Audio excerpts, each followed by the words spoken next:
Oi, gente, tudo bom? Sejam mais que bem-vindos aqui a mais uma aula do nosso curso de Lógica de Programação com Kotlin. Hoje a gente vai falar sobre os operadores lógicos, que são aqueles operadores que controlam o fluxo do nosso código. Hoje a gente vai falar sobre as estruturas if e else, só que para a gente utilizar elas, a gente vai precisar de alguns operadores condicionais. A gente viu ali uns operadores aritméticos para a gente fazer contas matemáticas na aula anterior. Se você não viu essa aula, vou deixar aqui na descrição do vídeo o link para essa aula e também o link da nossa playlist desse curso. E naquela aula a gente aprendeu a manipular alguns dados. Hoje a gente vai manipular dados de forma lógica para controlar fluxo. E para isso a gente vai usar alguns comparadores de quantidade. E a gente vai comparar grandezas. Vai ser bem interessante. Para isso a gente não vai utilizar ainda o código. A gente vai fazer a última coisa que a gente vai fazer o código. Para isso eu vou ter que passar a trabalhar com o fluxograma, que foi a nossa segunda aula. Então eu vou cortar aqui para a nossa tela da nossa aula. Perfeito, estamos aqui no nosso Miro. E aqui que eu vou começar a falar para vocês sobre fluxograma. Fluxograma é interessante a gente utilizar porque ele controla ali a nossa organização do nosso pensamento. Então, a gente vai fazer primeiro os nossos fluxogramas para depois a gente fazer de fato o nosso código, certo? Então, aqui eu deixei uma lista das figuras, digamos assim, que a gente vai usar nesse fluxograma. Essa bolinha preta, esse primeiro símbolo aqui, significa ou o início ou o fim de um programa. Na verdade, o fim de um programa, ele pode ser indicado tanto assim quanto duas bolas, né? Só que uma como se fosse um contorno. Para essa aula a gente vai usar somente essa bolinha preta, tá bom? É mais simples de manipular, mais simples de fazer, portanto a gente vai utilizar ela. A tomada de decisão é esse triângulo aqui amarelo. A saída de dados é essa figura aqui, que eu não sei explicar muito bem. A operação ou processamento de dados é esse trapézio.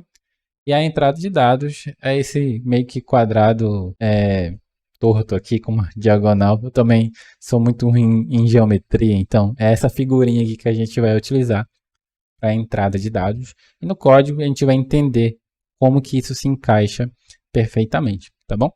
Para a gente fazer nosso primeiro algoritmo, eu trouxe aqui um problema. Eu vou arrastar para cá o nosso problema para a gente ler. Eu pedi para o chat GPT fazer para a gente um problema simples para calcular uma média.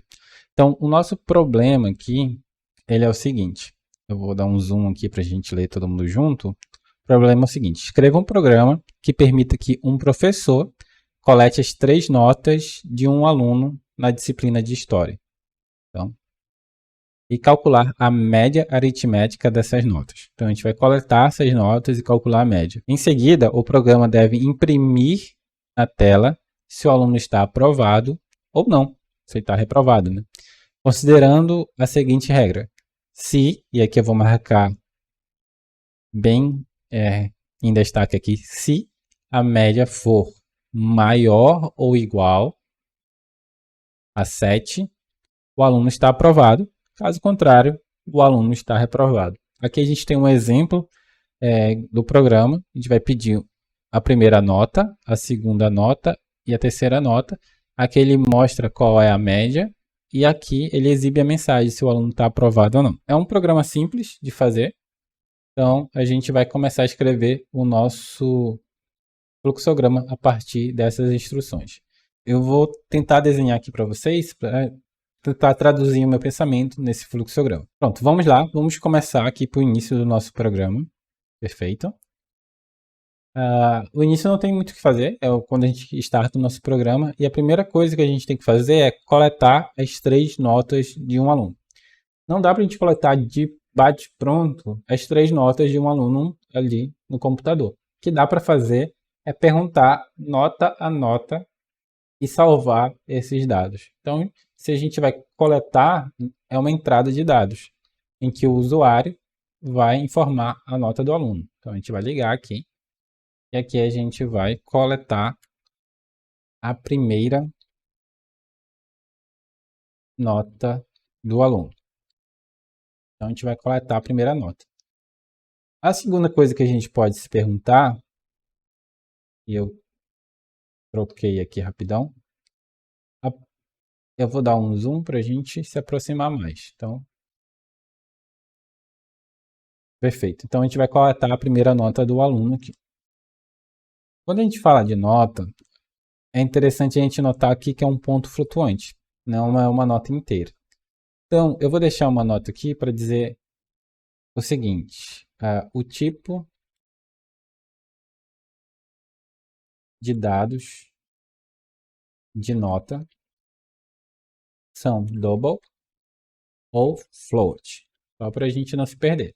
Então, vou deixar esse hint aqui só para a gente lembrar. Agora que a gente tem a primeira nota, a gente não consegue fazer muita coisa com ela. Então, a gente tem que coletar mais uma vez. E aqui a gente tem que coletar. Vou fazer uma cópia e vou ligar. Perfeito. Agora a gente vai coletar a segunda nota do aluno de história.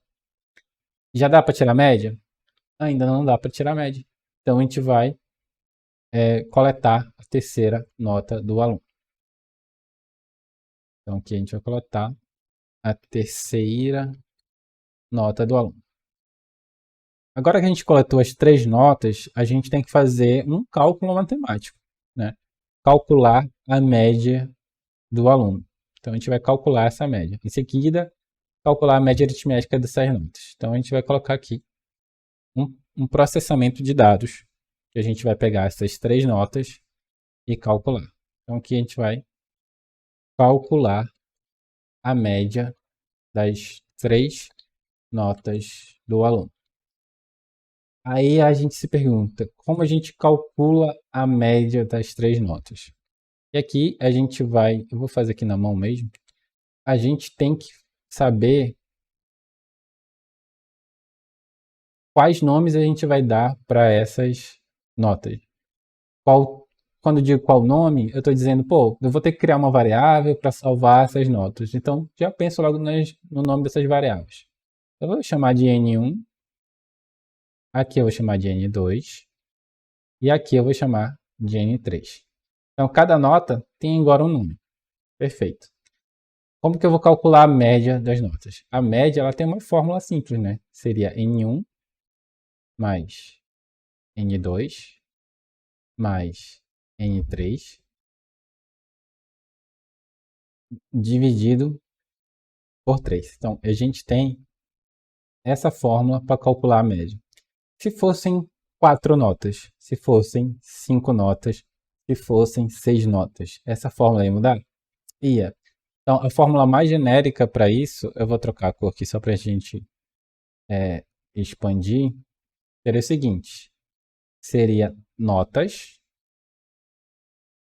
todas as minhas notas, então eu usaria aqui o símbolo de... Nossa, eu sou muito ruim em matemática. Eu usaria aqui o símbolo de soma. Isso aqui é a soma de todas as notas. Todas as notas pela quantidade de notas, que eu vou colocar aqui como quantidade de notas. O que eu quero dizer? Se existem 3 notas aqui, ó, N1, N2 e N3, aqui a gente coloca a nossa quantidade e aqui a gente soma todas as notas que a gente coletou. Então a gente soma todas as notas e divide pela quantidade de notas. Isso aqui é a fórmula mais genérica.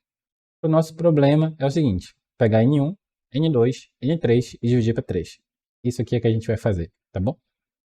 Agora que a gente já sabe como a gente vai calcular, a gente precisa então partir que a gente tem essas notas, a gente precisa agora tomar uma decisão. Qual é o símbolo de tomar de decisão? É esse triângulo. Então a gente vai trazer o triângulo para cá e ligar ele aqui, que é o próximo passo. E o que aqui a gente vai fazer? A gente vai se perguntar a seguinte coisa. A média, ela é maior ou igual a 7? É 7? É, 7 aqui, ó. Então a gente vai fazer essa pergunta. E aqui a gente tem duas possíveis saídas. Ou o aluno é aprovado, ou o aluno é reprovado. Então, a gente tem uma saída de dados aqui. Eu vou ligar para os dois.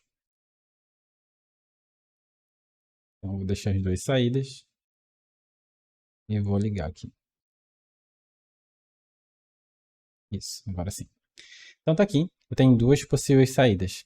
Uma é em caso de sim, a média é maior que 7, então aqui o aluno é aprovado. E a outra é não, eu vou deixar aqui do lado, vou dar um zoom aqui. A outra que a situação é não, o aluno não tem essa nota, não tem essa média, então o aluno é reprovado. Então está aqui nosso fluxograma, agora a gente pode, a partir dele, começar a fazer nosso algoritmo. O que a gente vai utilizar aqui? A gente vai precisar saber como fazer essa instrução aqui, de sim ou de não, e saber fazer como um comparativo, se a nota é maior ou menor. Perfeito. Então, vou pegar aqui nessa mesma cor, para fazer essa estrutura de se não, a gente utiliza o if para a condição se. E o else para se não. E não. Então a gente tem essas duas estruturas aqui feitas. If para se e else para se não. Eu vou apagar aqui. Então a gente vai usar o if para se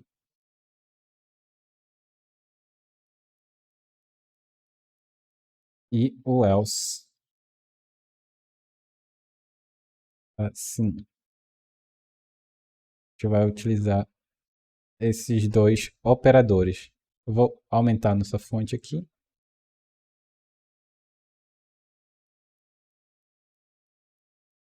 Deixar registrado aqui que a gente vai utilizar. A gente ainda vai precisar usar alguns comparadores. Maior e igual. Vou deixar aqui na descrição uma lista com todos os comparadores que a gente pode utilizar. Mas nesse caso, a gente vai utilizar o maior e igual. O símbolo para maior e igual é esse cara aqui. O símbolo maior, em seguida o sinal de igual. Essa estrutura formada. E agora a gente vai para o nosso código começar a fazer a nossa estrutura de dados. Tudo bem? A gente vai colocar, eu vou colocar na edição, na verdade, de texto, parte a parte do nosso fluxograma e ver como eles correspondem perfeitamente. Tá bom? Então aqui a gente está na nossa IDE, no IntelliJ. Eu estou no modo de apresentação, por isso que não tem ali à esquerda nossos arquivos. Aqui a gente só tem o nosso código. Aqui em comentários a gente tem o nosso problema. Então, o nosso problema é o seguinte: escreva um programa que permita que o professor coletar as 3 notas de um aluno na disciplina de História e calcular a média aritmética dessas notas. É o que eu já falei no passado. Então, sempre que eu for fazer uma instrução, eu vou colocar na edição qual é a parte do fluxograma que a gente está correspondendo. Então, o primeiro passo é coletar as notas. Então, o primeiro passo é a gente coletar a nota 1, nossa N1. Para isso, a gente pode coletar direto, mas eu gosto de exibir uma mensagem primeiro. Então, eu vou colocar um print aqui e vou fazer a seguinte pergunta. Olha, informe a primeira nota do aluno. Vou colocar 2 pontos aqui. Como que a gente vai coletar essa informação do usuário? A gente vai colocar numa variável e a gente vai dizer para ela que para o Kotlin, na verdade, que essa variável é a nossa N1. Qual é o tipo dela? A gente quer um tipo double. Vou colocar aqui, double. E vai receber uma instrução do terminal. E a gente vai usar o read ln. A gente vai usar o read ln. Se a gente passar o mouse aqui, ó, vai aparecer esse pop-up. O que ele está dizendo? Olha, essa função ela retorna uma string. Não é uma string que a gente quer. Só que a gente pode fazer o to double. E agora sim, a gente tem o tipo de dados que a gente está procurando. Nós queremos o tipo de dado double e estamos convertendo que o usuário colocar ali como tipo double. Se a gente rodar esse programa, nós vamos descobrir o que exatamente está acontecendo. Então, vou clicar aqui no play. E aqui no meu terminal vai começar a executar o nosso programa. Se eu clicar aqui, ó, ele vai aparecer um cursor dizendo para eu inserir esse dado. Então, o que ele está dizendo aqui? Informe a primeira nota do aluno. Perfeito. A primeira nota, eu vou colocar aqui, é 10. O aluno foi 10. E pronto, acabou. Nosso programa só era coletar essa nota. Então, para a gente não ficar só fazendo isso, eu vou dar um print ln e vou dizer aqui, olha, nota 1, 2 pontos. Para eu exibir no lado dessa string qual é a nota, eu utilizo o cifrão e coloco o nome da minha variável. O nome da minha variável é n1. Então, eu tenho aqui nota 1 e o conteúdo da minha variável n1. Agora, a gente vai exibir, a gente vai rodar, na verdade, nós vamos rodar aqui. E o nosso programa pede de novo, olha, informa a primeira nota. Coloco aqui 10 e dou Enter. Nota 1, 10, terminou o programa. Perfeito, é tudo que a gente quer. Né? Então, vamos rodar de novo, que agora nosso programa vai quebrar. Por que ele vai quebrar, Rudá? Porque ao invés de eu inserir um número, eu vou inserir uma letra. Eu posso inserir uma letra? Eu posso inserir uma letra. Tá certo inserir uma letra? Não tá certo inserir uma letra. Tá bom? Aqui, se eu inserir uma letra, vai dar uma exceção dizendo, olha, não consegui converter isso aqui que tu me informou para um número. Então, vai dar aqui um erro, ó, for input string, deu um number format exception for number string. Então, ele vai dar esse erro. Existem formas de tratar esse erro, não é o escopo dessa aula, mas eu só quero forçar vocês a pensarem um pouco fora da caixinha para a gente digitar aqui somente números. E mais para frente eu vou ensinar como que a gente vai tratar esse tipo de situação. Por enquanto, a gente vai fazer desse jeito aqui. Agora que a gente coletou a primeira nota, vamos coletar a segunda nota. Então, vamos coletar aqui a segunda nota. O que a gente vai fazer? Vai de novo imprimir uma mensagem na tela. Aqui. E dizer, olha, por favor, insira a segunda nota. 2 pontos. E agora a gente vai criar nossa variável. Lembra que a gente deu o nome para nossa variável? Agora a gente vai usar aqueles nomes. Agora a gente vai usar o n2. Vai dizer que é do tipo double, conforme as nossas notações. Vai usar a mesma função, readLn, que vai ler uma linha e vamos parsear ela, vamos converter ela para o tipo double. Aqui a gente vai exibir a nossa nota 2. Então eu vou copiar esse código e vou colar. Eu vou dizer aqui que é o N2. Se a gente deixar o N1, vai imprimir o N1 aqui, que foi a primeira nota que a gente digitou.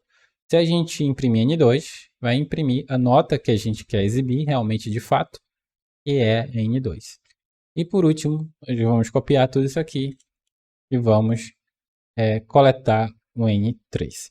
E aqui um detalhe importante, que eu nunca mostrei para vocês, é que em tempo real, a nossa IDE mostra para a gente se a gente está cometendo algum erro. Como que ela mostra isso para a gente? Aqui embaixo, está vendo que tem um sublinhado em vermelho? Isso aqui está dizendo que tem um erro aqui. E qual é o erro? Se a gente passar o mouse aqui, está conflitando as declarações da variável N2. Então, a gente não pode ter duas variáveis com o mesmo nome. N2 está aqui, eu não posso ter N2. Então, eu tenho que usar o N3 aqui, conforme as nossas anotações. Então, agora, eu vou trocar o texto para a terceira nota. Já está a nota aqui. E aí, a gente vai informar a nossa terceira nota. Vou copiar aqui e vou exibir no nosso terminal a nota 3 e vou informar que a variável aqui é a N3. Então, vamos executar o nosso programa. E a partir de aqui, ele vai perguntar para a gente, olha, informe a nota do aluno. Primeira nota, eu vou colocar 7.4. Se tudo ocorrer bem, não vai ter erro. Ele conseguiu converter. Agora, por favor, insira a segunda nota. Aí ele pegou 10. Perfeito. Por favor, insira a terceira nota. Ele pegou 5. Então, primeira nota foi 7.4, 7.4, 10, 10, 5, 5. Por agora, a gente só pediu informação e exibiu essas informações. Agora a gente vai fazer o nosso cálculo matemático. Qual é o nosso cálculo matemático?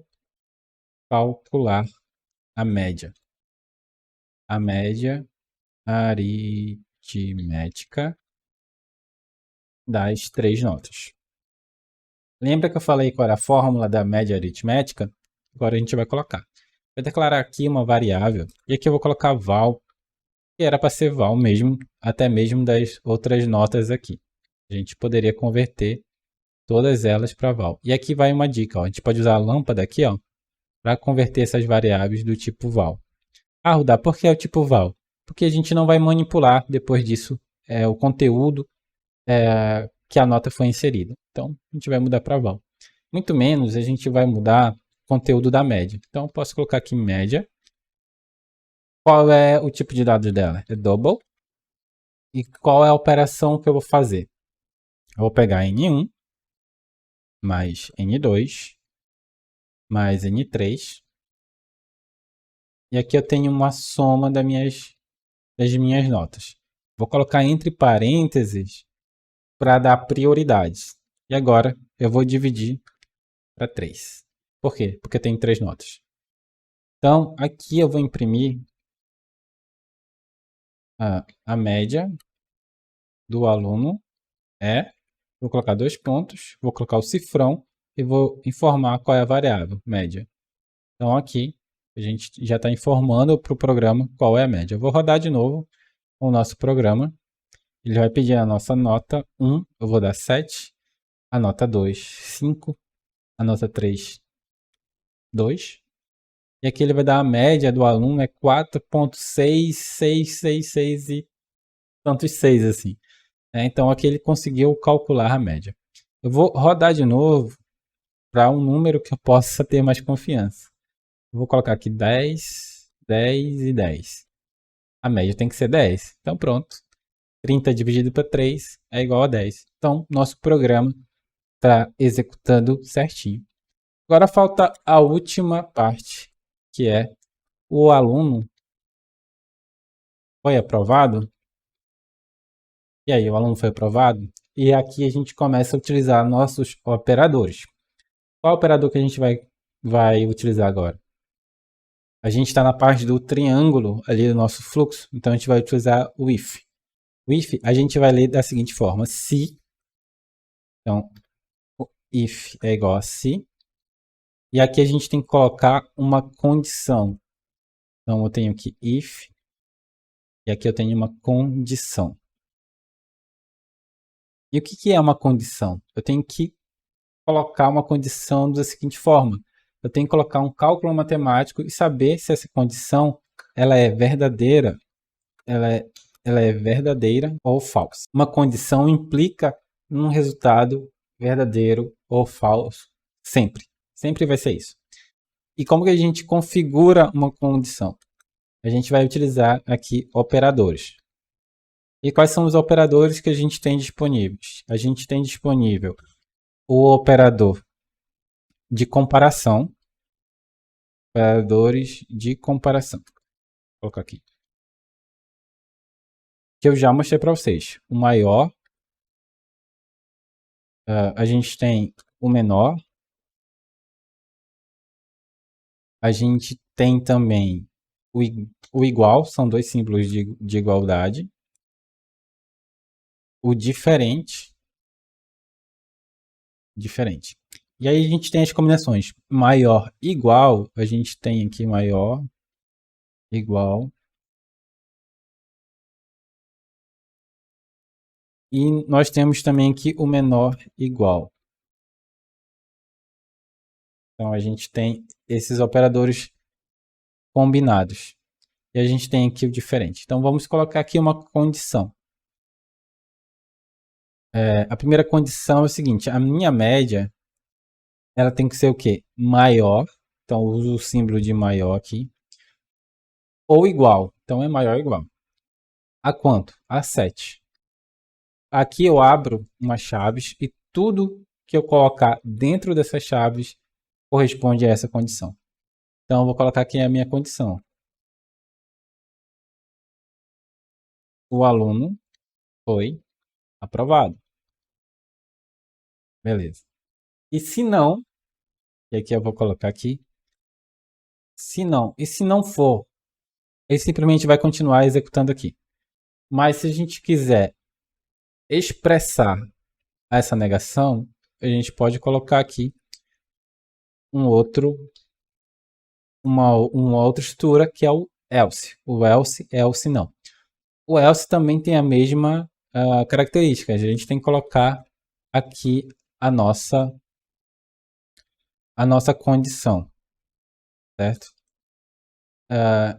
Ops, o else ele não tem a mesma característica de colocar aqui uma condição. Ele apenas é o caso falho dessa condição. Então, eu não preciso aqui expressar a minha condição. Então, a gente vai colocar aqui um senão, copiar essa instrução, dizer, ó, o aluno foi reprovado. Reprovado. Agora, nós temos o nosso cálculo matemático. Temos aqui a nossa condição. Se não atender essa condição, a gente cai nesse bloco aqui de se não. Então, a gente tem todos esses comparadores aqui para utilizar. A gente vai utilizar um pouquinho deles ainda hoje. Então, se eu rodar o nosso programa, ele vai pedir a nota 1. Eu vou colocar 1. Aí vai pedir a nota 2. Eu vou colocar 6. E vou colocar a nota 3 como 5. E aí, na soma disso, a gente vai ter uma média menor do que 7. Então, o aluno tem que ser reprovado. Ó, o aluno foi reprovado. A média do aluno é 4. Agora, vamos testar se o nosso código passa pelo outro filtro de o aluno ser aprovado. Então, um aluno que pega 10, pega 7,5 e pega 8, ele tem que ser aprovado. Então, a média do aluno é 8,5, o aluno foi aprovado. E aí conseguimos, então, fazer o nosso problema dar certo, ok? Fala, galera, Rodado Futuro aqui. Então, essa aula ficou muito boa, mas ela ficou muito extensa. Então, vou dividir ela em duas partes para que a gente tenha uma aula menos cansativa, tá bom? Então, a segunda parte vem em seguida daqui, que a gente vai explicar como usar aí ifs alinhados, como usar ifs mais complexos, como usar outros operadores de grandeza e também como usar ali alguns outros comparadores de... errei. Fala, galera, estou editando aqui essa aula e, nossa, ficou bem bacana, mas ela ficou muito extensa.